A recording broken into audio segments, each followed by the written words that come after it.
Talk about the deep state. We talk about the globalists. Inflation versus deflation. Well, I mean, Here at Mar-a-Lago. I'm baffled that this isn't front page news. Do you guys support a specific political party, or do you dislike both of them? Oh, it worked like a charm on you guys. Let's go, Brandon. What is up, everybody? Super exciting day for multiple reasons. One of which being that we finally launched this thing that we've all been waiting for. So we launched a way better version of Patreon on our app, Monect, and I officially opened up the Forbidden Book Society on Monect on the Circles tab in Monect. So if you want to be part of the coolest thing ever, we're going to basically show you the craziest books in the world and go through it meticulously. And when I read, I say it's like kind of like gold mining, where a lot of the stuff is nonsense. You don't really need to hear it, but then there's just like these nuggets of like craziness within a lot of books, but then specifically books that I usually read. So I've read like 1,000 books over the last 2 years, and just want a place where I could exclusively share this stuff with people who want to know about this stuff and people who are curious, who want to know how the world works. So I just want to like build a club of sharp, curious people, and that's what we're doing there. So if you are interested in something like that, if you're interested in being part of a basically truth-seeking, intelligence, briefing style network of really sharp people, check out the Forbidden Book Society on Monect Circles.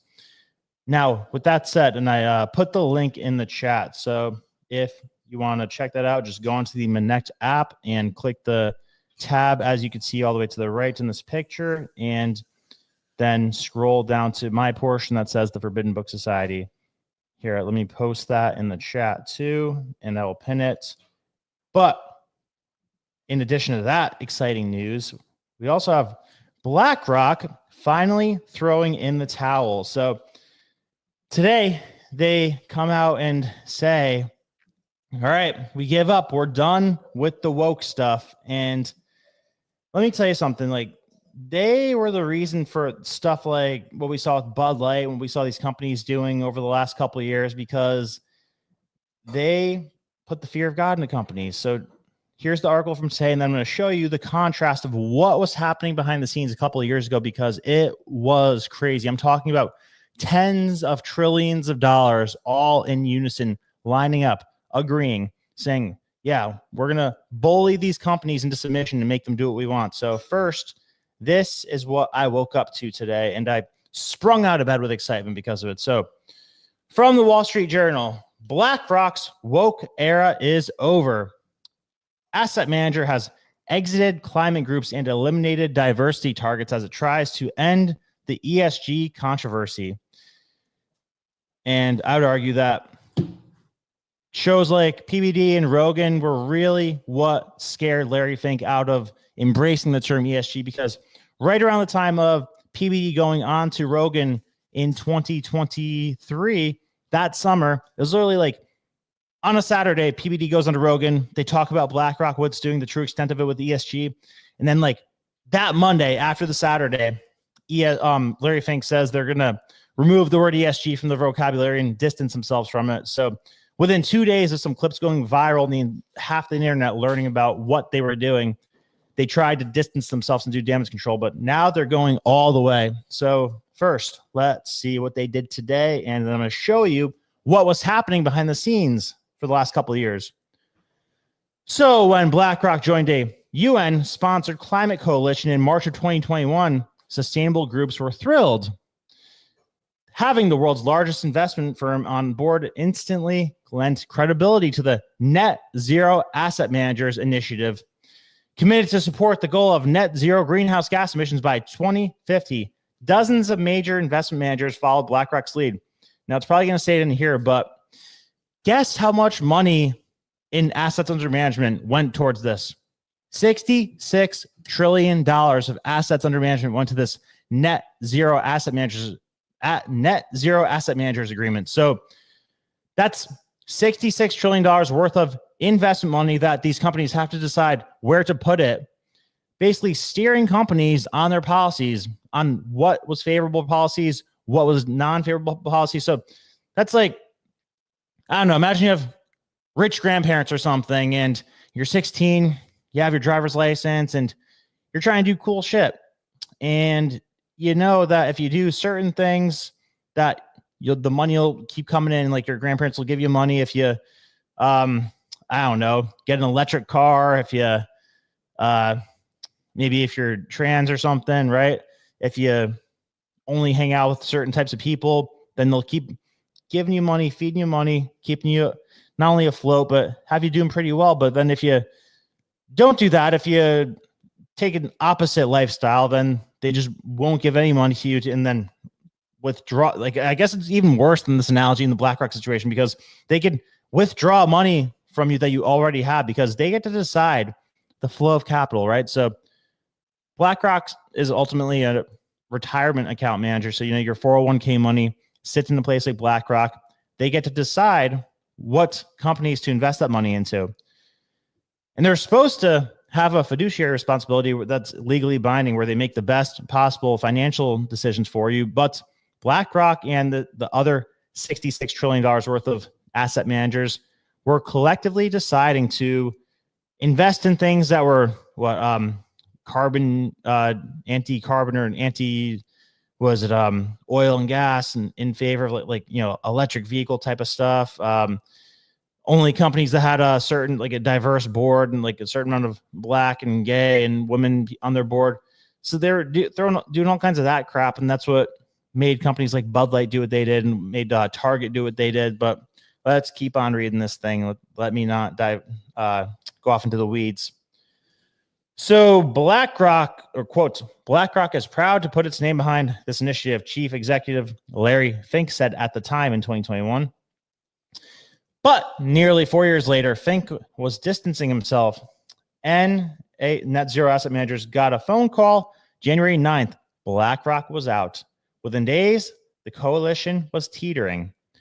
BlackRock's departure from the coalition and its reversal this week on several diversity, equity, and inclusion policies. Oh, we're going to have to open this article. Let me open this in a new tab so we could jump onto that later, because that's going to be fun to look at.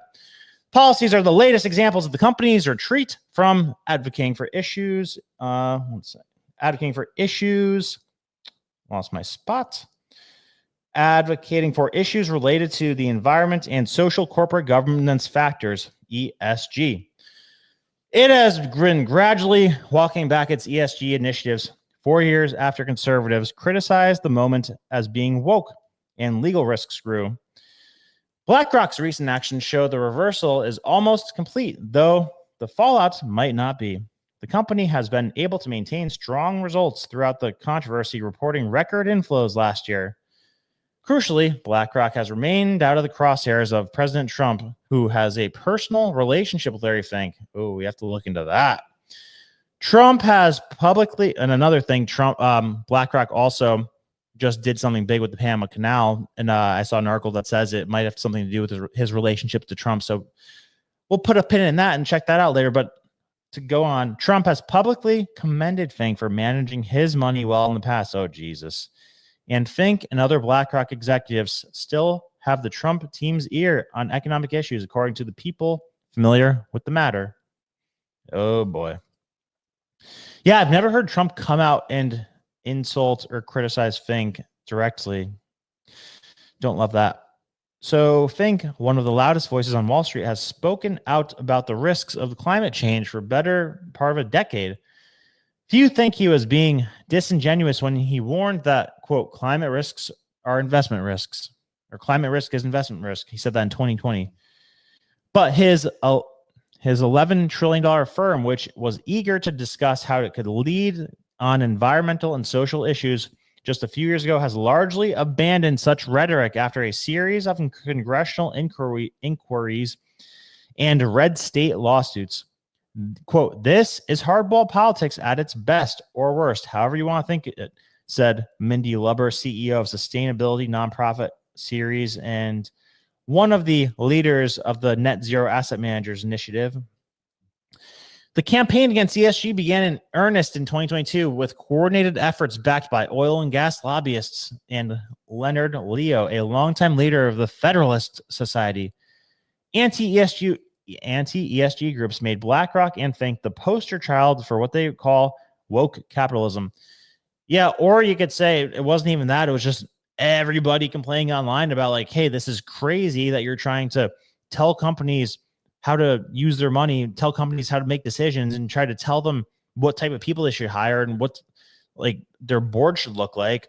And I gotta show you later too. Like you know probably that BlackRock is the biggest corporate or commercial owner of pretty much every company in the S&P 500. They own at least like 7 to 10% of the equity in every company in the S&P 500, which gives them board seats in a lot of occasions. So they get to decide what happens with the company with those board seats.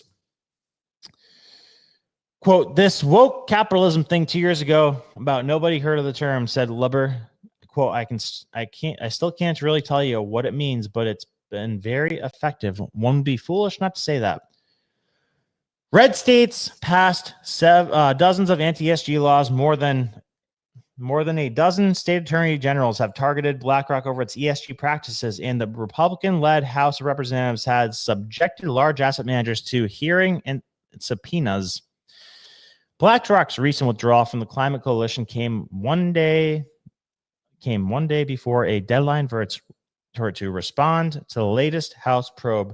It demanded information from more than 60 U.S.-based asset managers regarding their involvement in the Net Zero Asset Managers Agreement, which House Judiciary Committee called a woke ESG cartel, which it definitely was.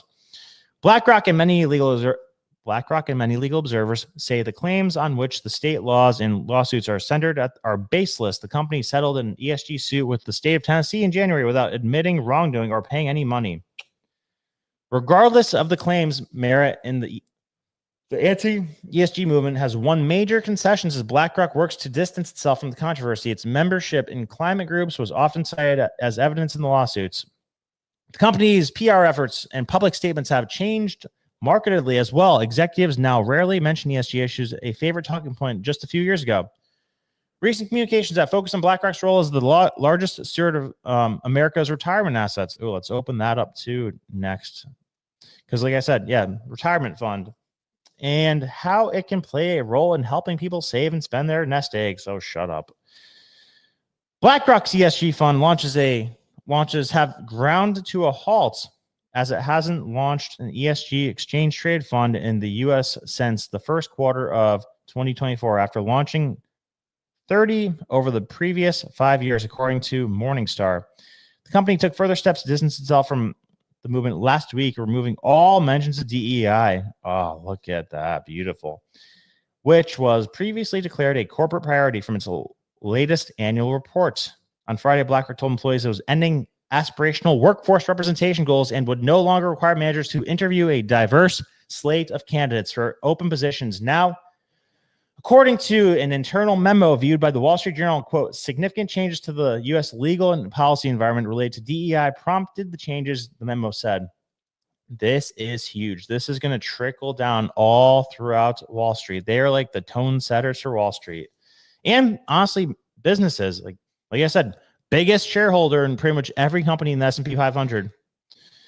Meanwhile, BlackRock disclosed that it had renegotiated and removed sustainability-linked pricing metrics from a $4.4 billion credit facility it struck in 2021. It ended provisions that linked lending costs to whether it met targets for women in senior leadership and Black and Latino employees in the workforce. The credit facility had been mentioned by political enemies accusing the asset manager of being woke. When it comes to proxy voting on behalf of its fund investors, here we go. BlackRock supported 4% of environmental and social shareholder resolutions in 2024, down from 40% in 2021. Holy shit, that is huge. Let me say that again. When it comes to proxy voting on behalf of its fund investors, BlackRock supported only 4% of environmental and social shareholder resolutions in 2024, down from 40% in 2021. 4% to 40%. That is progress. Or excuse me, 40% to 4%. So BlackRock's business just posted a banner here, blah, blah, blah. All right, so that is that with that. story. So that is dead. That beast is dead for right now, but we cannot let it grow back and resurface because this was a hideous thing when it was happening. I mean, let me show you real quick. I have an article from what was happening at the time because we did a whole breakdown to this when it was happening. So this is from 2022. Ugh. This was a scary time. So let's see. This is November 2022. Since the launch of the Net Zero Asset Managers Initiative in December 2020, with an initial group of 30 signatories and building on the considerable momentum of the initiative so far, more than 291 signatories representing over 66 trillion US dollars have joined and committed to align their portfolios with achieving net zero by 2050 or sooner. So this is where things were. This is where things were at the time. The disclosures take total number of 66 trillion. I mean, like there's only 400 trillion in the world, I believe, not including derivatives. How much money is there in the world?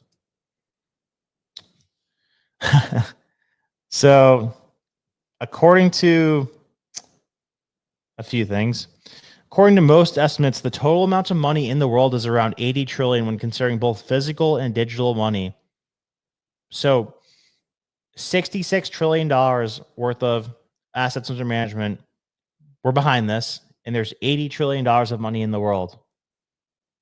Like that doesn't even make sense, but I guess it does when you look at how much money is held by boomers. Like I know we're going in an unexpected direction, but money held by generation. Boomers have the vast majority of money. So look at this. I mean, so here's boomers. Boomers have like half the total money, but then this is 156 trillion in US assets. So that contradicts that 80 trillion. Regardless, 66 trillion of whatever amount of trillions is a shit ton. And that was a crazy amount of influence to have over US companies and companies in the Western world. So that is falling apart. That's a huge, massive thing. And it reminds me of when PBD asked Trump on the podcast, who's the most powerful person in the world? Like, is it Larry Fink? Is it the defense contractors? Is it people we don't know about? And he surprised us all. And he said that, no, it's the US president. The US president, if they actually embrace their power, embrace the power they have, they are the most powerful person in the world. And just like, look at the factor of how much of a tone setter that the US president is. Like Biden goes in there with like the woke mob controlling him because he's not doing his own thinking. And then like the business world runs wild with this net zero climate change stuff that they're all talking about. And it like gets so crazy distorted. And then just one president later, it's all crumbling down. So thank God for that. Let's have some fun quick and look at BlackRock's DEI thing collapsing, and then we'll go to another thing. So guys, by the way, if you are just getting here, I said today I launched the Forbidden Book Society on Monect. So if you have Monect, go on there. We just added something super cool called Circles. It's like a way better version of Patreon or Locals, where we have our own community. So I'm turning this into the greatest book club in the world, where I'm basically going to give you the like craziest, most compelling information from the books that I read. Because I read like 2 books a week already, just as it is for fun and curiosity. But like, for example, this weekend I read The United States of Blackmail by Whitney Webb. Like read them already, but it's a 2-volume series. It's like 30 hours of listening or maybe 500 pages of reading. And I want to like meticulously explain why the Epstein files aren't being released. And these books do that. So I don't expect you guys to spend 30 hours listening to a book or to read 500 pages of these 2 books, but I do that just out of my own curiosity and what my line of work is anyway. So I want a dope community of cool people who are interested in these things, who are going to like collaborate on things and ask the right questions. And we'll just have like an intelligence network with this. So if you're interested in that, the link to Monect is pinned in the comment section or in the description. And if you go to the Circles tab and click that, then scroll down to my thing, then you will find it. So check that out if you're interested. And here we go, back to business. So BlackRock's DEI getting dropped. Let's see what they got. BlackRock drops DEI references in annual reports. BlackRock, the world's largest asset manager, cut references to its diversity, equity, and inclusion strategy in its annual reports. Joining the list of Wall Street firms, here's a look at some of BlackRock's old and new language on the topic. Oh, this is fun. So BlackRock CEO in 2021 letter says, we have a long-term strategy aimed at improving diversity, equity, and inclusion at BlackRock. To truly drive change, we must embed DEI into everything we do. That's what he said in 2021. Embed DEI into everything we do. But the latest report says delivering for the firm's clients requires attracting the best people from across the world. BlackRock is committed to creating an environment that supports top talent and fosters diverse perspectives to avoid groupthink. Now, is that the same person talking right there? That is the same person talking right there. How far we've come. Now, while we're on the topic of BlackRock, something weird happened with the Panama Canal. Same day. And it's almost kind of weird that the woke thing came out the same time as this. So BlackRock has acquired parts of the Panama Canal. How'd that happen? Yep, I gave in. I subscribed to the New York Times. I did it just so we could see the narrative they're trying to push. But whatever. So after Trump applies pressure, Wall Street giant moves into Panama. An investor group led by BlackRock will acquire 2 ports near the Panama Canal that are owned by C.K. Hutchinson and have been the subject of a dispute between Trump and Panama. President Trump had been hammering Panama for weeks over its most valuable asset, the Panama Canal, saying without evidence that China, of course, see, they throw in the without evidence. You can't just say Trump has been saying it. You have to say that he's been saying without evidence. Like there is evidence of it, but they said, New York Times says Trump has been saying without evidence that China operated the waterway. There seemed to be no way Panama could get Washington off its back. On Tuesday, Wall Street intervened. An investment group led by BlackRock, a giant American asset manager, said it had agreed to buy 2 ports in had agreed to buy 2 ports in Panama owned by a Hong Kong company that had become the focus of the tensions between Panama and they call him Mr. Trump. And he's the president. Can you call him President Trump? The New York Times says become the focus of tensions between Panama and Mr. Trump. Who's this fucking person writing this thing? Peter Evis and Maureen Farrell. So you had to have 2 people write an article. You're so inept you can't even write your own article. Dumbasses. All right. So BlackRock will buy the ports which sit at either end of the canal. Over 40 others from Hong Kong conglomerate C.K. Hutchinson BlackRock will buy the ports which sit at either end of the canal, and over 40 others from Hong Kong conglomerate. 40 others from the Panama Canal? Shit. Though, see, they go with the Mr. Trump again. You disrespectful pricks. What are you doing? Like, you expect to think you're unbiased and you're calling the president Mr. Trump? Though President Trump, I'll spell check them or autocorrect them. Though President Trump has other complaints about the canal, it charges too much. He contends the deal greatly relieves pressure on Panama. Political analysis said, quote, it's an elegant off-ramp for what looked like to be an unsolvable crisis, said Benjamin Geeden, director of the Latin America program at the Wilson Center. The deal is also an indication of the spoils available to American companies as the Trump administration pursues its America First foreign policy. And for some historians, it brings up memories of the outsized power that Wall Street banks have had in Latin America. It's not just the Wall Street banks, it's also DC and the CIA cowboys. Quote, where are the Panamanian voices here, said Peter James Hudson, an associate professor at the University of British Columbia and the author of Bankers and Empire, How Wall Street Colonialized the Caribbean. I mean, seriously, James, out of all the things that the international bankers did, you care about the Caribbean? Like, do you know what bankers did for the Nazis, for Stalin, for the Bolshevik Revolution? You care about the fucking Caribbean? Anyway, they are completely lost.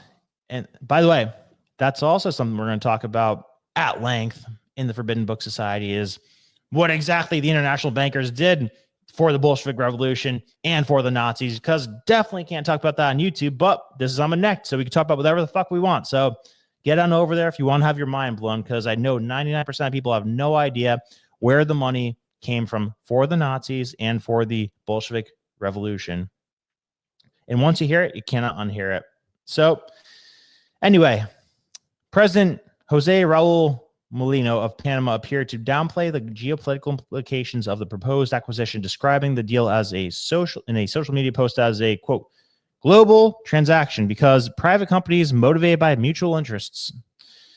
For BlackRock, it's the latest sign of its desire to expand beyond what it is historically been known for, managing trillions of dollars for everyday investors in stock and bond funds. I mean, it's not everyday investors. It's also freaking government pensions and giant insurance company portfolios. So it's a stretch. And they also are the emergency manager for the Fed. When the Fed has to inject money into the economy, they have BlackRock come on over and do the money injecting for them, because BlackRock knows how to do that more than the Fed knows how to do that. So BlackRock is buying the ports through Global Infrastructure Partners, an investment firm it bought last year for almost $13 billion that owns and operates many ports, airports, and data centers. The conversations between the BlackRock-led consortium and executives at CK Hutchinson, which is owned by the Lee family, one of Asia's wealthiest, began a few weeks ago, according to a person familiar with the discussions. Wonder if any relation to Lindy Lee. She also has a rich real estate family. The Lee family believed it was under political pressure to exit the port business, particularly its holdings in Panama Canal. The person said, Panama Canal provides a crucial shortcut connecting the Pacific and Atlantic Oceans. Vessels need to stop, blah, blah, blah. By the way, I assume people know where the Panama Canal is. I'll show you quick if you don't know where it is and show you how much distance it saves on a trip. Here.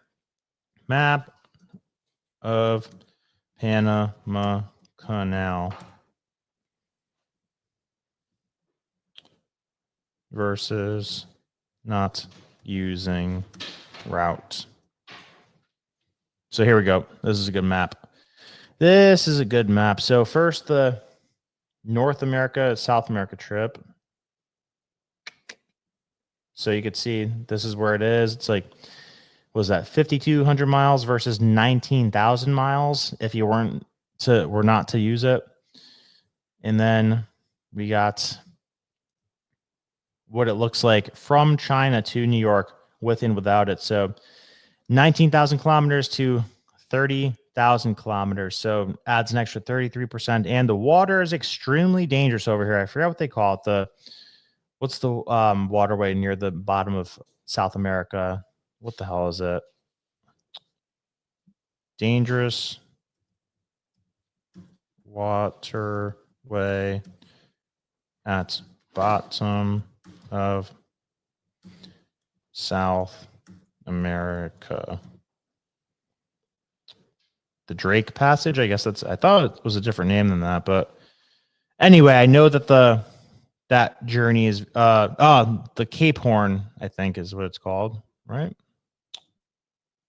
Cape Horn, South America's Cape Horn. Yeah, whatever, that's it. But anyway, super dangerous route, much longer. So infinitely bad if we did not have the Panama Canal. Anyway, back to the article and boom. All right, so where were we? The deal adds BlackRock's largest infrastructure. This is BlackRock's largest infrastructure deal ever. It is doing the deal with a partner known as Terminal Investment Limited, which operates ports served by the world's largest container shipping company, Mediterranean Shipping.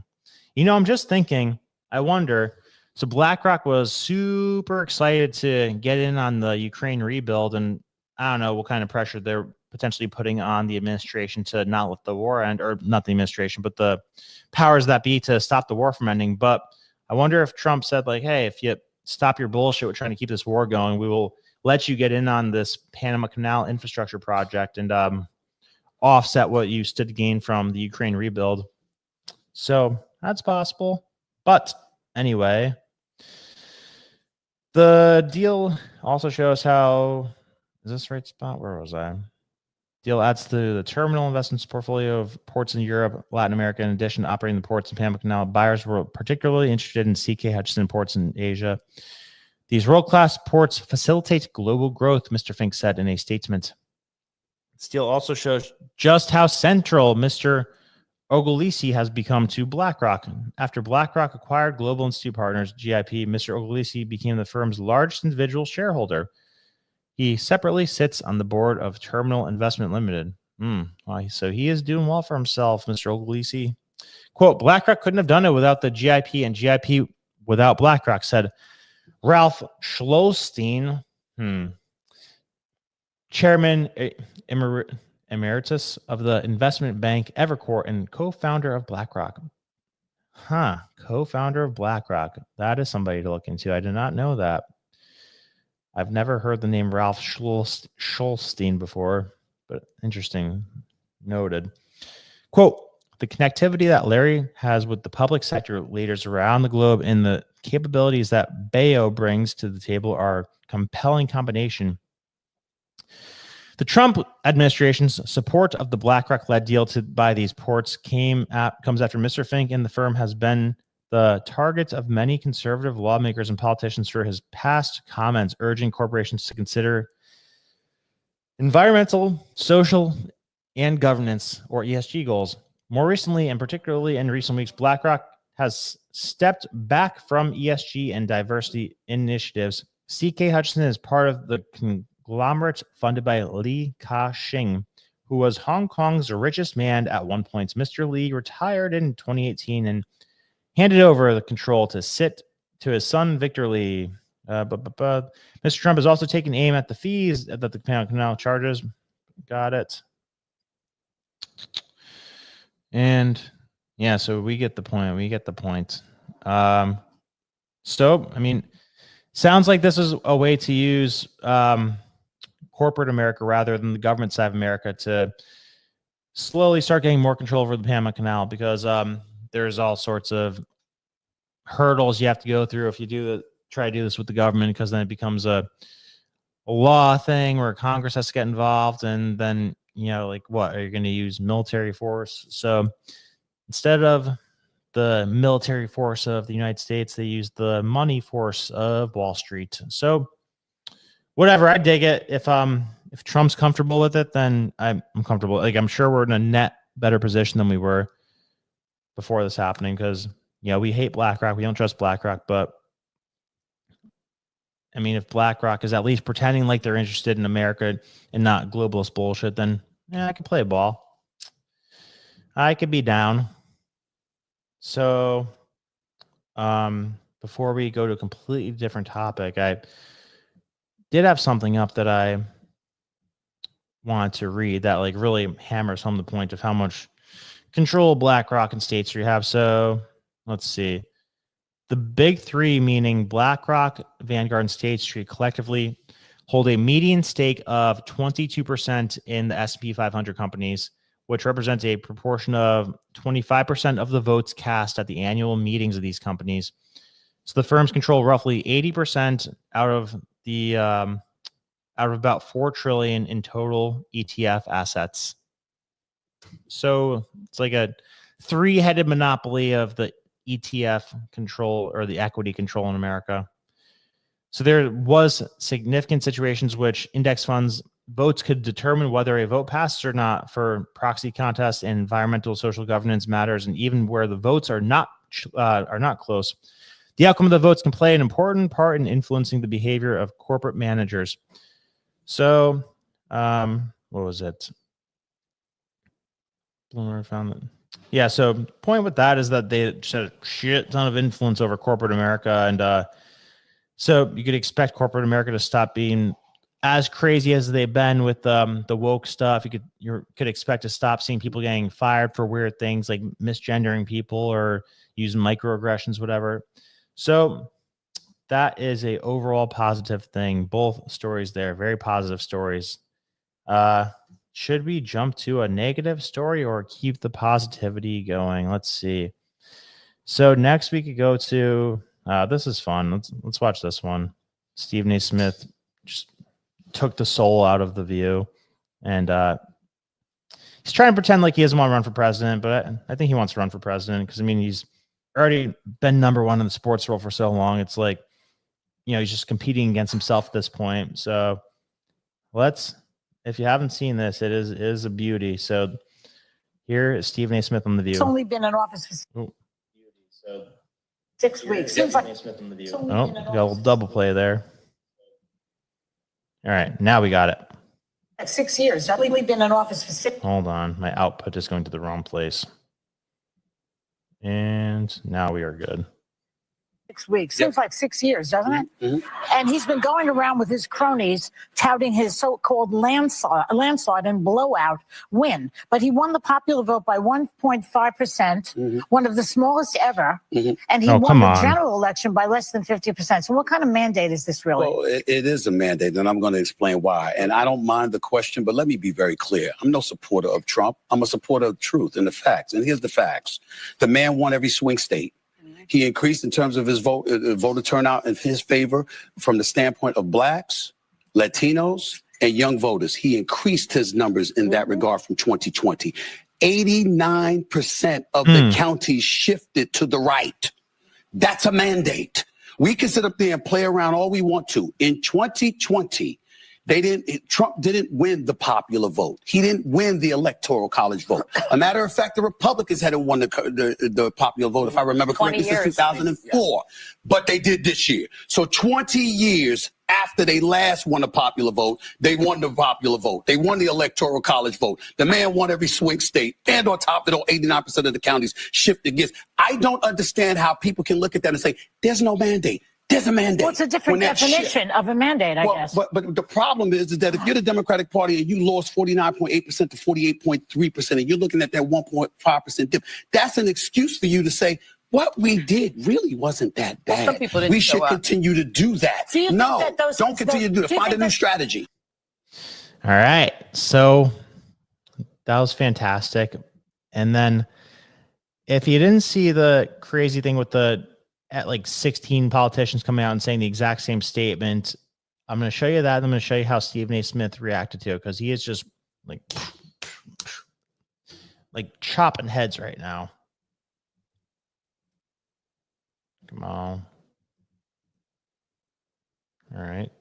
Immediately bring prices down starting on day one. It ain't true. That's what you just heard. Day one of Donald Trump's presidency, prices have gone up, not up. Inflation is getting worse, not prices. Prices of gas, housing, residential rent, these are all getting worse. Meanwhile, Donald Trump does nothing to lower prices. Instead, he's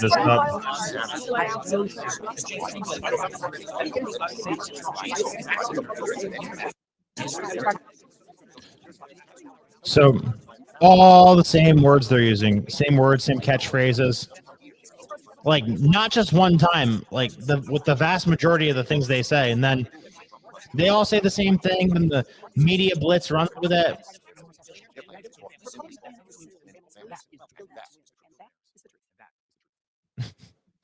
So that was 90 seconds of them saying the exact same words. It was a little bit difficult to hear, but that's what that was. Them saying the exact same words, like in the recent past, like in the last few days or few weeks.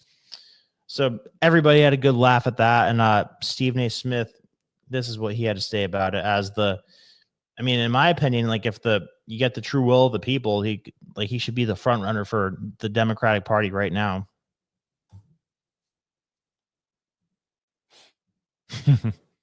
Now you see why Stephen A. Smith was in the polls as a presidential candidate? See what I'm talking about?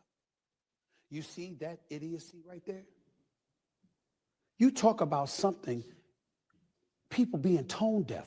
Why the hell would 22 Democratic senators be literally echoing the same thing and think that would resonate with the American people? All it shows is that the same fabric of our democracy is unchanging in the eyes of some of these officials, and as a result, the constituency they represent, which is why Donald Trump is in office. What, do I have to come up to Capitol Hill and give you lessons? Seriously, you don't get it? all you did. Elizabeth Warren, Cory Booker, Chuck Schumer. Let's all get together. Let's put this in a prompter, and all together, albeit in separate rooms, we'll grab a microphone and say the same damn thing. And that's what's going to resonate with the American people. And then you wonder why you're no longer in power. You wonder why Trump is in the White House. The man has a gift.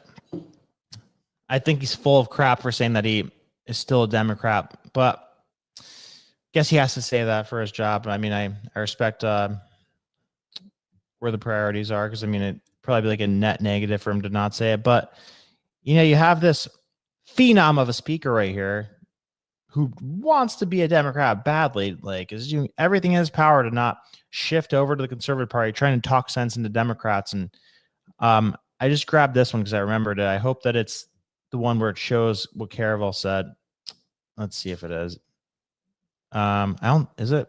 So this is what Jim Caravel, from the guy who ran Bill Clinton's campaign, and the left treats me like he's some god because they upset George Bush, which really was because of Ross Perot, not because of this guy. But anyway, he started talking shit about Stephen A. Smith, saying that he should mind his own business and stick to sports. Let's see if this shows Jim's side or if it's just Steve's side. We gotta show Jim's side too. Sort of Democratic Party, debatably, arguably, engage in undemocratic behavior when you ultimately grease. Yeah, no. So here, let's show Jim's, and then I'll show you this one. Because this is racist, I think. Like, you want to talk about racism and all that crap? Like, this feels like racism. When it comes to politics, he don't know his ass from a hole in the ground. He's on there running his goddamn mouth about how he may have to run as a Democrat. By the way, with the toilet paper in the background. Because there's nothing left of the Democratic Party. There's no talent. Stephen A., are you shitting me? I mean, you say you're friends with Wes Moore and you say you're friends with Josh Shapiro. I'm friends with both of them. I think they're really extraordinary, talented people. I got news for you, dude. There's 6 or 7 other people in the Democratic Party that are just that talented. So before you start running your fucking mouth off about politics, a topic of which you really don't know anything about, Oh, is that right? you ought to sit back and think about it and call some people and run it by them. But don't let your political stupidity stand in the way of your outspoken and I think often insightful views when it comes to American sports, of which I think you are an expert at. And if you know Wes and you know Josh, you should call them and run your opinions by them, because I know both of them and they're both smart guys and they're both very ambitious guys. And the last thing that they're thinking is, if I decide that I want to take the next step in American politics, I'm going to be facing some brutal opposition. And they both know that. And they know it deep down and they know it well. So Stephen A., keep up your shit on sports. I enjoy it. I like it, but don't make a fool of yourself anymore. Wow. That is some nasty, bitter words right there. With a beer in his hand, with his bathroom showing, his bathroom doors open. Like, so that's how, like, that's what losing looks like. This guy was active, I think, wearing like suits and stuff, at least sometimes when there was a chance of Kamala winning, but now he's just in his dungy Louisiana house, like just getting drunk, going on drunken tirades and swearing about this dude who could be a phenom, telling him, hey, shut your mouth, speak to these political handlers right here if you want to voice your opinion. Don't go talking shit and just say words that might make people think things and might take them out of the narrow box of the Democrat Party of how they want to look at things right now, because it's a very carefully controlled and coordinated thing of appointing a candidate. Like their biggest nightmares to have somebody like Trump, who is a phenom and popular and can just go and get it done without the help and the endorsement of the party. That's somebody like this' biggest fear. They want somebody to be knighted. They don't want somebody to be elected through the will of the people on their side. Like, I almost think they'd rather lose an election than have an outsider come in and win it without their help. But they can't really do that because of the supermajority. But anyway, let's look at Stephen A. Smith's response to this racist, drunken tirade.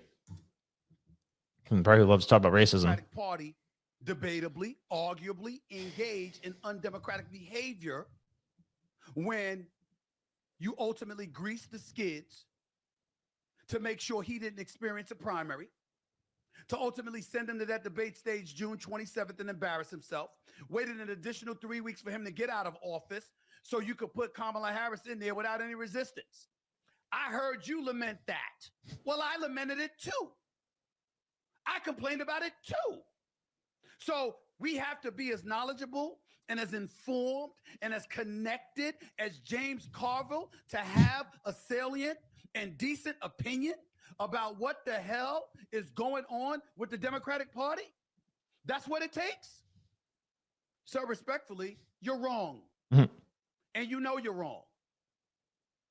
Now, there's a lot of people that should have listened to you, and they made a mistake by not listening to you. I'm the exact opposite. You were one of the people that I was listening to break down the problems with the Democratic Party. But in that sound that I played for our audience, I noticed that there was a level of inconsistency there. You talked about going to see she should go and interview and sit down with everybody, the Joe Rogans of the world. The list goes on and on. Well, it's funny, sir, Mr. James Carville. I'm reading an article from Newsweek in November. And in that article before the election, you were talking about how you didn't like her strategy, or in the immediate aftermath of the election, I'm sorry. You were lamenting how you didn't like the fact that she was sitting down with everybody. Actually, I think it wasn't before the election. You were talking about how you didn't like the fact that she was going to sit down with Fox News, that she was going to go on The View, and all of this other stuff. You were talking about how you didn't like that. Now you sit back talking about, if I'm a Democrat, I'd be around everybody. I'd go talk to everybody. That ain't what you said months ago. That's not what you said, sir.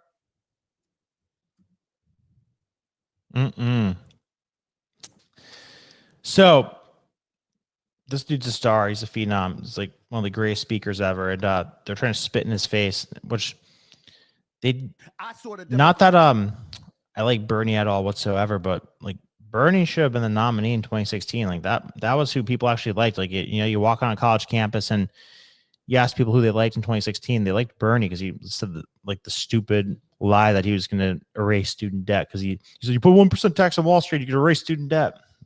Okay. But anyway, we'll see how that plays out. It seems like Stephen A is more and more interested in politics, and no matter what he claims, I think he's interested in throwing his hat in the ring. And he's doing it in a smart way where he keeps saying, no, I'm not interested. It's ridiculous that I'm being mentioned for this, but then pointing out the stupidity of the party that he's pretending to support. So good strategy. It's working so far, picking up momentum. And somebody who's not picking up momentum is Maxine Waters, for one. So she came out today and said that Elon Musk might have hacked the election. Turned it over to him. And we don't know everything that Elon Musk has done with his high technology ass. We don't know what he's being accused of by some as it may relate to the election. But we're not going to give up in investigating and finding it. Turned it over. So I'm just going to call this segment Laughing at Democrats because I literally have a few clips like this that are just them saying stupid shit just today. So she said, what did you say? His high technology ass? We don't know everything that Elon Musk has done with his high technology ass. His high technology ass. Oh, man, you sound like a hood rat, but not as much as Jasmine Crockett. Not as much as Jasmine. Oh, boy, what'd this one say? I didn't plan this one, but this just came out. Let's see. All right, segment, liberals saying stupid shit. I was really stunned. By the way, if you don't know, this is the late, like, I'm from Connecticut, and this lady was literally my congressional representative, which is like horrifying to say. Like, was she wearing feathers and she has blue hair? And she's literally been in that district since before I was born. So that's why I'm a refugee from that place and fled it. That the election was fought over the cost of living, and people, families who live paycheck to paycheck, concerned about whether or not they were going to be able to pay their bills, be able to pay for their health care. Because of you. Putting food on the table. Because of you. And the address tonight didn't address any of those issues about cost of living and the fact that people live paycheck to paycheck. And what we ought to be doing in the Congress is to make sure that we are helping people to secure an economic future for themselves. And before she even finishes, that's where you're a retard, and most Democrats are retarded in terms of helping people, because their idea of helping people is to print more money from the government and hand it out like welfare bullshit, which we should get rid of all welfare. We should put energy into making the essential needs cheaper, like the essential needs: rent, housing, food, shelter, transportation, energy. That takes up like 70 to 80% of the median income or the average income in the United States. That number should be like 10%. There's no need for the cost of housing to be where it is. We use we have like 4% of the United States developed so far. That means like 96% of the country doesn't have property built on it. Like, did you know before last week, we were not allowed to use our own wood, our own trees, our own lumber to build houses? Now, so Trump just reversed that. So now we could cut down our own trees to build houses. But like, talk about an artificial crisis. Like, the price of houses went from what, 300,000 on average to like 450 in the last 4 years, but we're not letting ourselves cut down our own trees to build houses. Like, no wonder it's too expensive to build an average priced house. Like, I've shown those charts before of like, in the 70s, there was like 500,000 homes built per year. Today, there's like 50,000 homes built per year. So there's a huge deficit. There's like 4 million more people in houses in the United States. And it's because of stupid shit like that. But they make the problem worse, like with a little temporary alleviation, just like the stimulus check. They say they want to give money to people, but then that just makes the things they buy more expensive. So it's short-term getting some relief. And then like long-term, you're in a much worse situation. Got to drive down the price of these things through the market, like from supply side. Their families. I found the speech to be terrible. Vengeful. Revengeful. And instead of being lifting the hopes and the aspirations of people of the United States, of how we move forward as the great nation that we are, what the vision for our future was, it devolved into just vindictiveness and self-adulation on behalf of Donald Trump. It did not address the issue of unchecked billionaires like his friend, ally, and Elon Musk. It was not a. What about your creepy ass pedophile billionaire friends like Bill Gates and what's his name, Reed Hoffman, whatever, and Soros? Speech befitting Is that a it? great world leader or a great president of the United States. So I'm glad you bring that up, Rosa, that the speech wasn't uplifting, because I saw an interesting thing last night where literally, let's see, I posted something about this. Literally, you had this crazy uplifting moment where this kid who had brain cancer has like a dream come true moment where Trump acknowledges him, gives him a shout out. They do this really cool thing for him, and Democrats are sitting there with like a scowl on their face, not clapping. Let's see if I could find it. Come on, here we go. I think.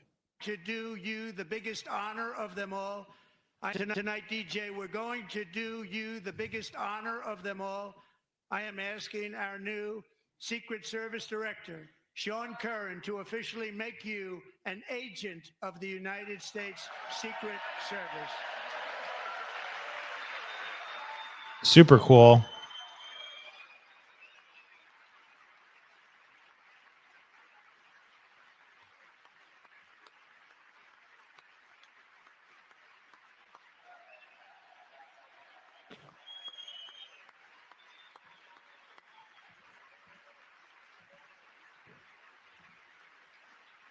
Yeah. Gives him a hug. Then look, ready? Watch. Did it show the part where... Look. I hope it shows it. Come on. Boom. Look at that. All the Republicans standing, clapping, chanting his name. every single Democrat sitting, not clapping, silent. And there's even like, what? It didn't show it in this clip, but he literally said the kid had brain cancer, was given 6 months to live or something like that, 5 or 6 months to live. And that was 6 years ago. So, like the kid literally just like cares about this one thing. He wants to be a cop, dresses up like a cop all the time. All right, awesome, cool. Trump surprises him saying like he could be part of the Secret Service and like does a super cool thing for him. Like they can't even stand up and clap for that. And then this dumb bitch Rosa DeLauro wants to say that Trump was vengeful and then give an uplifting message. Like your fucking constituents or your fellow Democrats are sitting there angry, not clapping for a kid with brain cancer that just had something really cool happen for him. Like how poisonous and like dirty does your soul have to be to sit there and not feel like a piece of shit when you're watching this like happy kid there? Like, I mean, I'm not even like mad about it because it's like you gotta almost feel bad for how dark their soul is. Like, what are they like? Their hate for Trump is that strong where they, say things that clearly aren't true the following day, make themselves look stupid, and then they'll sit there when everybody's honoring a kid with brain cancer and not clap. And then while we're on that topic, look what this crazy person from MSNBC said about this. I didn't even plan to show this, so I forgot. But like this is a doozy. In finding one thing that you let yourself feel, and I let myself feel joy about DJ, and I hope he's alive for another 95 years, right? And I hope he lives and the life he wants to live. He wants to be a cop. He knows what he wants to do. And maybe when you have childhood cancer, that crystallizes for you. And I hope he has a long life as a law enforcement officer. But I hope he never has to defend the United States Capitol against Donald Trump's supporters. And if he does, I hope he isn't one of the 6 who loses his life to suicide. And I hope he isn't one who has to testify against the people who carried out acts of seditious conspiracy and then live to see Donald Trump pardon those people. But I think, like, what a psychopath. Like she wait, hold on, let's look at this transition quick, because it's like she had this pre-plan, like where she knew she wanted to flip the switch 180 at a certain point. and the life he wants to live. He wants to be a cop. He knows what he wants to Yep, do. happy talking about the kid. Have childhood cancer, that crystallizes for you. And I hope he has a long life as a law enforcement officer. But I hope he never has to defend the United States Capitol against Donald Trump's supporters. You just had to say that. Like, this bitch looks like she's jacked up on like antidepressants and miserable and just knew she wanted to go there. And like the majority of work for her last night was thinking about how to acknowledge this, but then twist it into something against Trump. So just crazy. It's crazy that you could like feel like that's a normal thing to say. There was specifically a clip too where they got busted. Somebody rolled their eyes when this was happening. Where is it? I have to show that one. Debbie Wasserman Schultz looked absolutely miserable when it was happening, and then the lady next to her rolled her eyes. I need to show this one, even if it takes 20 minutes, which it won't. It'll take 1 second to find it. Come on, where is it? Where is this thing? I bookmarked it and everything. Is this it? Eye roll. Come on, eye roll. Oh, here we go. Got it. Laura Ingraham. DJ was diagnosed. Oh, yeah, she plays. So in 2018, DJ was diagnosed with brain cancer. The doctors gave him 5 months at most to live. That was more than 6 years ago.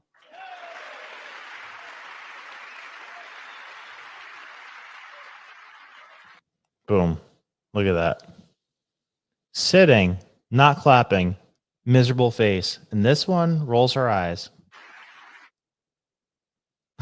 Well, you just saw there. You see her there on the right with the pink glasses on? That was Michigan Democrat Debbie Dingell. actually rolling her eyes when President Trump was talking about this child's diagnosis. And few, if any, Democrats stood or clapped. In 20 Just dark, evil shit. And then, like, it's one thing if you, like, you don't feel bad sitting there doing that, but then, like, don't be that much of a retard, Rose, where you come out and try to say that he had a hateful, vindictive speech he didn't give an uplifting message, where he literally spent like 45 minutes doing things like this, specifically like saying nice things about people, honoring people who suffered one way or another. And then, like, your team just sat there with miserable faces on for the entire 45 minutes. So I don't know how people like that keep winning their districts. I mean, she's been there for more years than I've been alive, which is crazy. And she always wins in the blowout, which is crazy. So the place that I come from has some work to do. I'm just thinking this segment that I just thought of 12 minutes ago can literally be like an hour-long segment every day, but I'm not a masochist. I don't want to torture myself with Democrats saying dumb shit for an hour. I think 10 minutes is a good cap on that. That might be stretching it, but they say make the YouTube clips at least 8 minutes. So let's find one more and then, oh wait, gotta play this one. Let's end the Democrats saying stupid shit on a happy note. So the kid was not done here. He went to visit Trump today. He loves the hug. There's one more thing I got for you. A big hug. Okay, good. That's very nice. Look at that family you got, huh? Very nice. How are you? Nice to see you. Nice to see you. That was a big evening last night, right? That was a big evening. Big evening. Loves to say big. I was just thinking today, is big Trump's most used word? Like, is there a word out there that he says more than he says big? All right. What else do we got? We got let's do one more. Democrats saying dumb things. This one's kind of funny. It's and it applies to something that I want to show. So this is the fraudster, Harry Sisson, who we found out gets paid to say things he doesn't necessarily believe in, interviewing Adam Schiff, who will do anything for any amount of money, as it appears. I'm sure you've seen this already, that Elon Musk, who I would consider a MAGA loser, said you've committed treason. Huge accusation. What's your response to Elon Musk? Take a look at the guy you're working for. Yeah. A guy who has betrayed Ukraine, who has sold us out to the Kremlin, who is even now stopping funding and munitions for Ukraine, even as he is curtailing our intelligence gathering on what the Russians are doing, trying to meddle in our affairs. So take a look around, Elon. If you're looking for someone betraying the country, they're not far away from you. Yeah, and the irony went right over him with that one. And the other irony tonight is when Trump talked about unelected bureaucrats, yes. not realizing, of course, there's one sitting right up The there. wealthiest man in the world is right there, running this fake government agency in one. That was like when you're just stuck talking to somebody you don't want to speak to at a party where you really have nothing to say and you're just going through the motions of it and you're both uncomfortable and you're like forced laughing a little bit. And he's another one who got caught sitting on camera with a pout on his face last night. All right, that's enough poison for one segment. Let's talk about China and how China says it's ready for any type of war with the United States, which I think is adorable. It's so cute that they think that that's something that is accurate to say. From BBC, so take it with a grain of salt. China says it's ready for any type of war with the U.S. China has warned that the U.S. it is ready to fight any type of war after hitting back against President Trump's mounting trade tariffs. The world's top two economies have edged closer to a trade war after Trump slapped more tariffs on Chinese goods. China quickly retaliated, imposing 10 to 15% tariffs on U.S. farm products. If war is what U.S. wants, if war is what the U.S. wants, be it a tariff war, or any other type of war, we're ready to fight till the end, China's embassy said on X, reposting a line from the government statement on Tuesday. I could read this thing and say, oh, like this amount of their economy depends on us, this amount of our economy depends on them, X, Y, Z, blah, blah, blah. But the fact of the matter is, if you want the simplified version of this, like the sole only reason that China is as rich as it is because we allowed them to get that rich. We allowed them to be our personal manufacturer. I mean, had some benefits, a lot of non-benefits. What's the opposite of benefits? A lot of negative implications, probably more negative than positive, but they're rich because of us, and they could be poor again because of us. Because they, built the capacity to build a shit ton of goods and products, but they need that to go somewhere. And the only country with enough money to absorb all that manufacturing is America. Like, it would obviously hurt us if we were unable to buy products from China. But let me ask you, what's a scarier situation if the shelves at the grocery store are suddenly empty or if the shelves at Walmart are suddenly empty? Because if we just got cut off from China, one of those two things would happen. Shelves at Walmart would be empty. Like all the knickknacks and consumable goods and bullshit that we buy, like that would slow down. We'd have to find that somewhere else. And like those other places exist. It'd be more expensive. It'd be slower. We'd have to rebuild our industrial base even faster. But yeah, stuff like Walmart's and products and goods and that stuff, that'd be cut off from us. But our food, the vast majority of our food comes from America and, Canada, which it's on the rocks right now. We'll talk about that in a second. But the way this whole thing's going to end is the way that the Ukraine thing ended, because you probably didn't hear about it, but Trump received a letter of basically submission from Zelensky saying that, all right, I'll do what you want me to do. Fine. We could have a ceasefire. We could have a peace deal. And I bet, like I said, I bet you didn't hear that. Went under the radar, but here is what Zelensky said to Trump, and nobody's talking about it.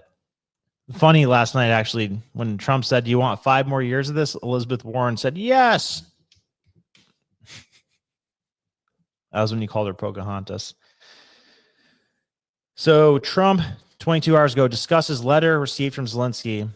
President Trump revealed that he received a letter from Ukrainian President Volodymyr Zelensky, which said Kiev was ready to begin peace negotiations with Russia.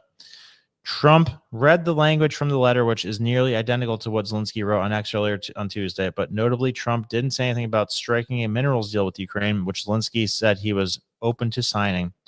Trump signaled that Ukraine could sign the agreement at any time that is convenient for you, a move that could see the U.S. companies gain more access to the Ukraine's rare earth materials. Trump claimed that would effectively be a security guarantee for the Ukraine, as having American firms operating there would deter further Russia aggression. So smart. So smart. So that's on the right track.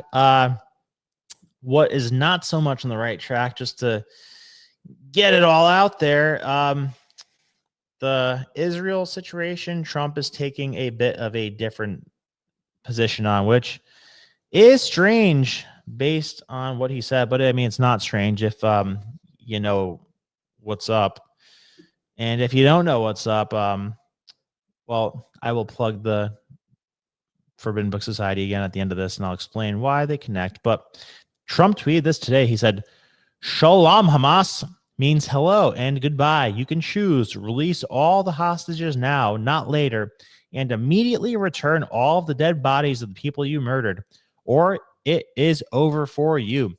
Only sick, twisted people keep bodies, and you are sick and twisted. I am sending Israel everything it needs to finish the job. Not a single Hamas member will be safe if you don't do as I say. I have just met with your former hostages whose lives you have destroyed. This is your last warning for the leadership.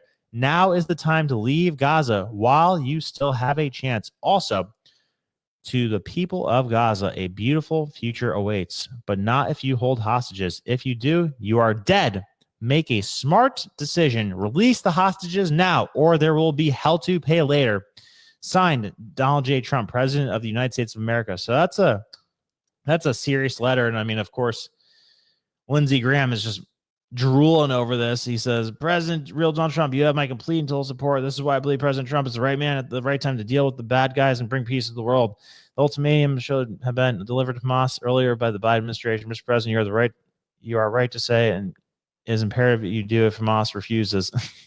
Lindsey Graham just, if there's a war to be fought, Lindsey Graham will be advocating for it close by. But yeah, so Trump is very different with Israel in contrast to anywhere else around the world. Like, you ask him about the election in Germany, he's like, oh, they have election, don't care, I'm focused on America.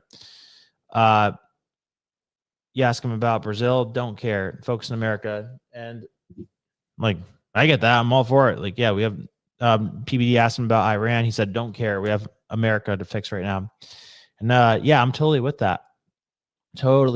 But it's a very interesting question why he feels so differently about Israel. And it's quite a mystery until you start looking into his past a bit, which I have been doing intensively over the last few days. I mean, I read these books like 2 years ago and I took it with a grain of salt. I'm like, oh, okay, that's weird. He hung out with some powerful Jewish people back in the day. Big deal.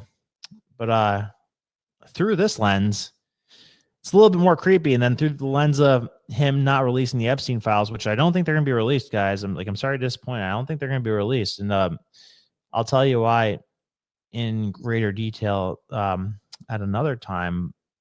And that's probably going to be something that I say like as strongly as I want to say it only in this book club, because you don't want the wrong people hearing that stuff. And like, I wouldn't want a video like that to go viral.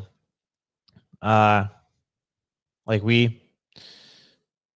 in a cool situation where I like have the chance to go to Mar-a-Lago sometimes. So I don't necessarily want to be like saying exactly what I think could be happening with this in this public of a forum. But let's just say that he hung out with a lot of people who are very friendly with the Mossad at one point in time, to say the least. So yeah, there's a lot there. Ian Carroll was on Joe Rogan today, and he did a great job. Love Ian Carroll. I was texting him before. He's on our show a bunch of times, and he was talking about exactly this, like saying like same problem that I have, where Whitney Webb's books are super dense. He said he also read it like 3 times because it's like so dense with information, and like it's like hard to absorb it. It's like one of those books like where you literally have to like take notes on it. And like she's got like sources and sources and sources. Like the bibliography and the thing is freaking crazy. And there's 2 of them. But like there's a mountain of stuff that we should make sure that we know as much about as possible to fully understand what's about to happen. Because like if he's a little bit committed, to helping Israel, then that's fine. If he's medium level committed to helping Israel, okay. But if he's like gung ho, I'll go all the way, do whatever you need for them, then that's a little bit weird. And plan on talking all about that in the most uncensored way possible in the Forbidden Book Society. So I've wrestled with the notion a bit on what book to start with. There was like a few of them, but I think we got to start with the United States of Blackmail, because just got done reading them for the second time. I have like this much notes, like a whole binder of it. So I'm gonna upload some PDFs there of the like cases that I'm making based off that evidence. Again, if you want to join the Forbidden Book Society, it is on my neck. It is going to be super freaking cool. I'm so excited about it. I'm about to like make this place my second home, because love talking to you guys in this chat right here. But like this is gonna be like our thing where we could say whatever the hell we want in it. Any thoughts just off the rip? Like maybe you guys have looked into this yourselves. Let's read some questions. Ashkenazis are not Semites, says Genesis 10:5 is Geisels of the Gentile Ashkenazi. But is that from the what is it? The Schofield Bible? Because that might have been written by the Oxford Publishing House, which might have been owned by the Rothschilds. Like, so the Schofield Bible says a whole bunch of pro-Israel stuff that like you have to protect this and that allegedly was not in the original one. So there's that. It's dumb, but yes, that's me, a major D. Huh? What are you saying, LMG? Thomas Campbell and Rogan. Oh, he spills it. Okay, let me check that out, Satoshi.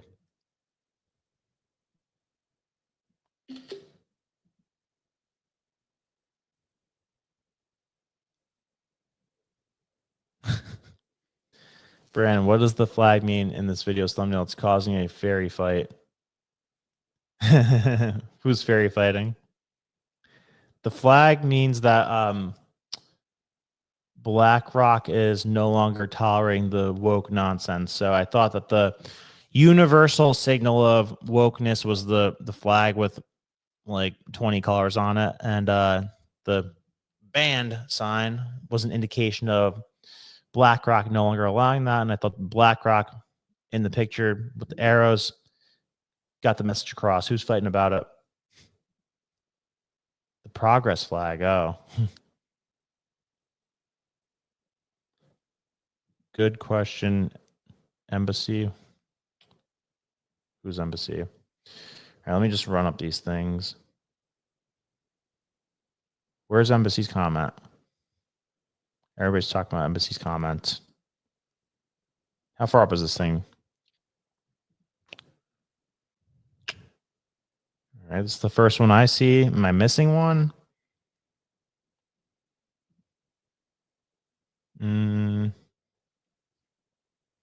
All right.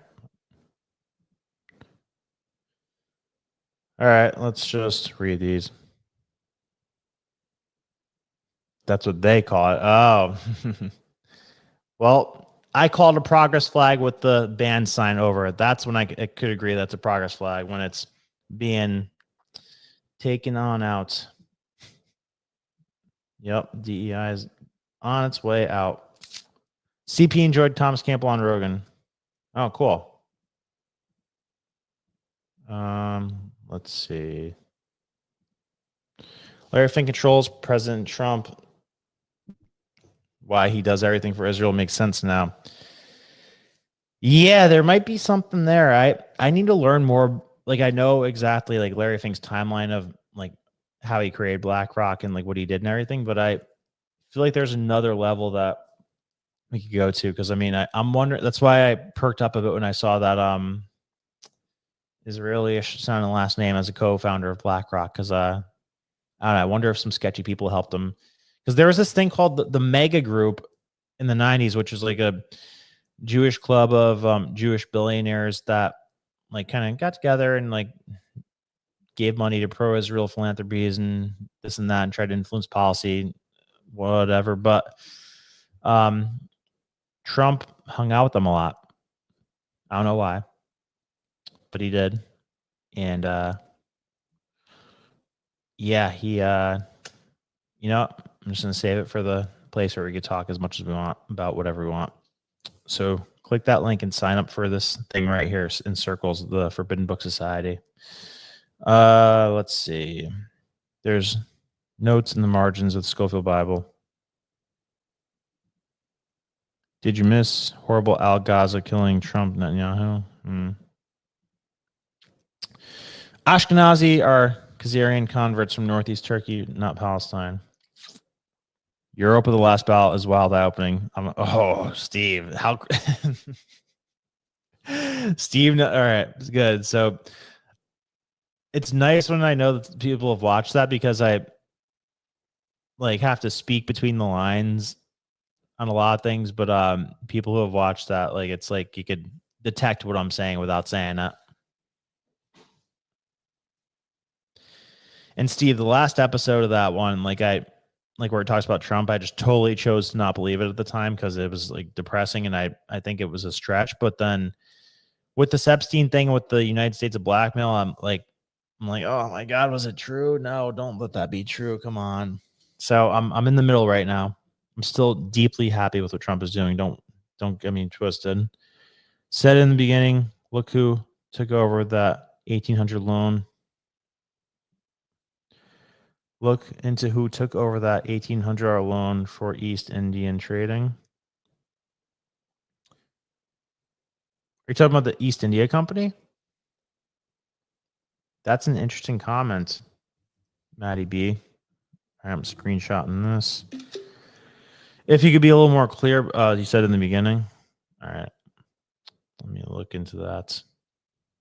It's in the margins. Okay, this is where I started before.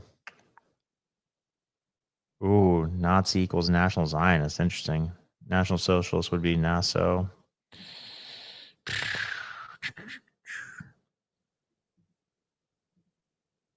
You liked a Rogan before, but yeah, Steph, today's episode was good. Our boy Ian was on. He did a great job.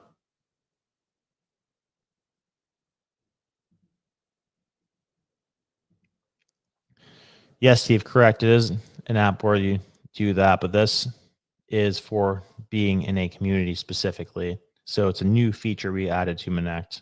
Very cool.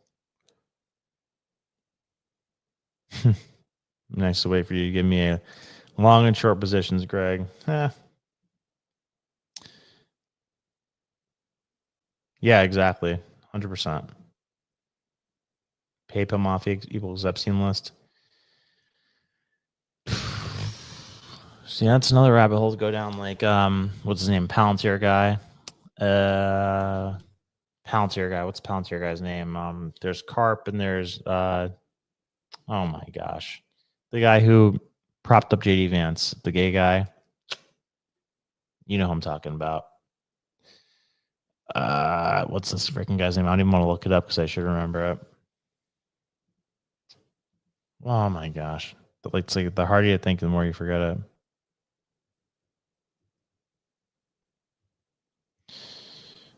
Palantir founder. Peter Thiel. Peter Thiel. Peter Thiel. Yep. It's a creepy one.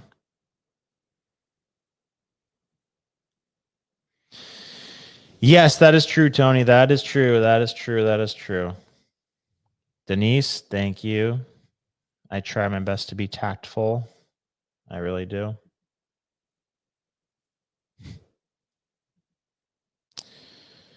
Which one explains everything?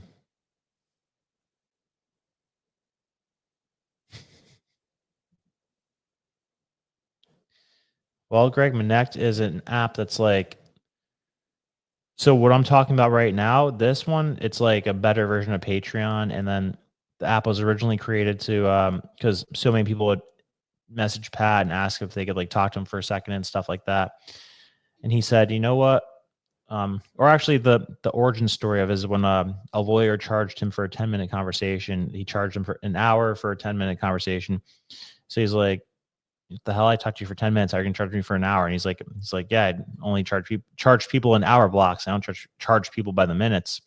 So he created this way for people to communicate with him, where you can charge by the minute. You can set rates to whatever you think is a reasonable rate. People could ask you questions about things that you happen to be good at or knowledgeable about if they're trying to apply it to their life. And you do it through text form or through video form or through like FaceTime call form. But then we added a new feature today where we have these communities that you could join, and it's like a whole network thing.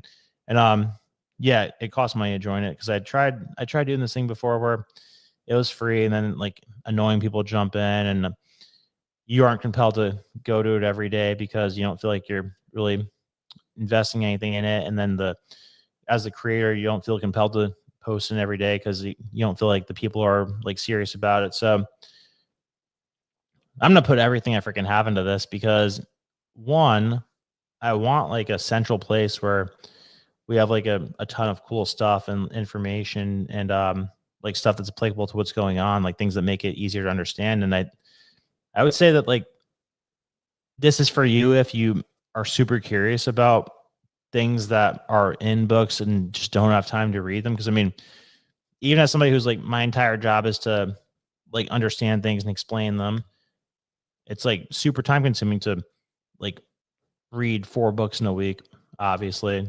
But I do that, and I can explain the important things of it like pretty quickly and pretty efficiently and compellingly. So the value of this would be to basically speed up the degree to which you know the important things from a book. And I'm going to do it for, I plan to do it for like 1 book each week, unless we collectively decide that like we want to go like a layer deeper on a given book, whatever. But it's safe to say that the next 2 weeks will be spent on these United States of Blackmail. The only thing that would change, I think, would be if they fully released the Epstein files and we knew everything about it suddenly, which I don't think that's going to happen anytime soon. Big One says, I don't care about the Epstein files. Epstein's gone now. Come on, Big One. So you're saying that it doesn't bother you that somebody went to jail for sex trafficking children, this being Ghislaine Maxwell, and the people that the children were sex trafficked to are not in jail? So we still have billionaires out there who like to have sex with underage people and usually against their will? Come on. And like, I'm not going to lie, like my biggest care for this is I'm just curious about it. Like I'm curious. I want to know how deep this thing goes. Cause like we've heard little rumblings of stuff like this, like as far back as the freaking Franklin cover up. I talked about the Franklin cover up from like Omaha, Nebraska in the 80s, and like all kinds of weird stuff happened with that. Where just in the middle of nowhere, the middle of freaking nowhere, people like George Bush and John Kerry and Warren Buffett are allegedly meeting up to do this like really weird stuff. And they have this orphanage that's like the biggest orphanage in America. And like Warren Buffett's like its biggest donor, and kids go missing from it all the time and end up at these parties in Washington, D.C. And then the kids who go to the police and say that these things happen to them, these kids get arrested and put in jail for lying in court, whatever. What's it called? Oh my gosh, with the words today. The hell is it called when you lie in court and get in trouble for that? Perjury. They went to jail for perjury. So yeah, this has been a crazy weird thing for a long time. And just curious about how these big seismic things work with the things that people are willing to kill over and willing to do like the worst things imaginable for, and like using blackmail as a currency, and especially using like sexual assault against kids as the blackmail currency. Like, I mean, somebody sat down at one point in time and says like, guys, what is the worst thing we could ever have in a person in terms of like if people knew that they did it, then they would bend to our will for anything we wanted them to do. And they came up with that, and then they exercised that option. So yeah, I'm curious about it. Still a big one. Matty B says, hey, I just remembered what happened to Diddy, and what are we doing with the missing files of Epstein? Well, Matty B, that is why I've been thoroughly rereading the United States of Blackmail, because I think that if the Epstein files are being jammed up, then obviously that's a Trump thing ultimately. Like if Trump wanted the Epstein files out, he would say get them out. JFK is weird too. The fact that those aren't out yet, slightly more excusable maybe because they're old and maybe you have to find them somewhere, but it's still a retarded situation. Like I feel like we're being blue-balled with that too. Like that was a month ago. So all these things, like we have to keep talking about it. Like yeah, there's things that are more important than them, but we can't stop talking about it. We have to keep the pressure up, because the reason that they're like even speaking about it and trying to pacify us is because we're talking about it.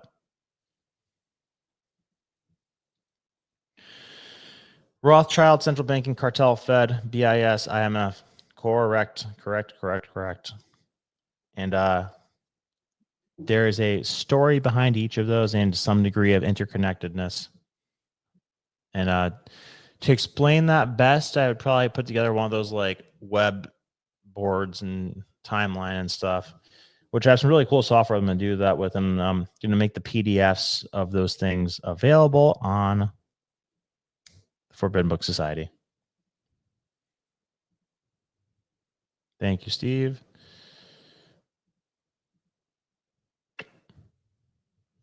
Yes, it did. Yes, it did.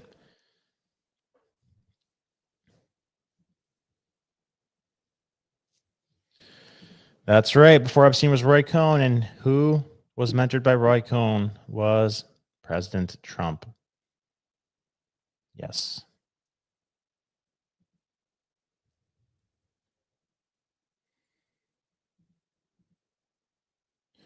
We don't cheat. Maybe next can be an exception. What does that mean? We don't cheat. Maybe next can be an exception. I don't understand.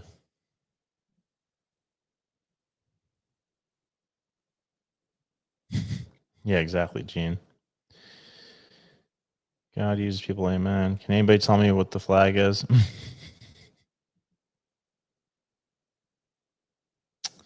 Yeah, we have to look into that. TRC. We have to look into that. So what's this guy Andres arguing about?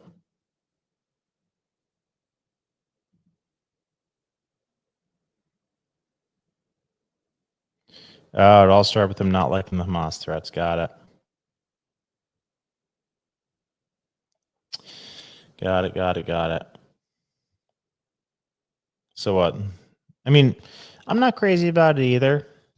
Like I really don't have strong opinions on the Hamas threats. Like I feel bad for people in Hamas, I feel bad for people in Palestine, not people in Hamas. I feel bad for people in Israel.